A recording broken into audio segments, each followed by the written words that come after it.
22,000কৈ পৰিয়ালে অৰুণোদয় পাই আছে ফৰ্ম ফিল আপ হৈছে জুন মাহত যিমানে ফৰ্ম ফিল আপ কৰিছে আমি এই প্ৰতিটো সমষ্টিতে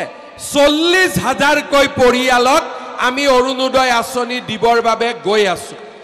আৰু কিছুমান মহিলা আছে যোনে অৰুণোদয় ফৰ্ম পোৱা নাই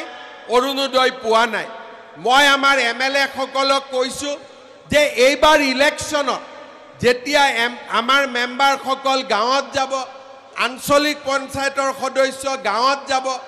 গাঁৱত যিবিলাক দুখীয়া মানুহে এতিয়া অৰুণোদয় পোৱা নাই কোনোবা দুখীয়া হ'ব পাৰে বিধৱা হ'ব পাৰে কোনোবা নিৰাশ্ৰয়ী হ'ব পাৰে তেওঁলোকৰ নাম লিখি লৈ আনিব 40,000টো দিছুৱেই ডিগবৈ মাৰ্ঘেৰিটা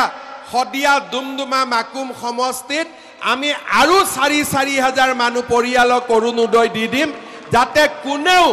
অৰুণোদয় নোপোৱাকৈ নাথাকে সকলো দুখীয়া পৰিয়ালে যাতে অৰুণোদয় পাব পাৰে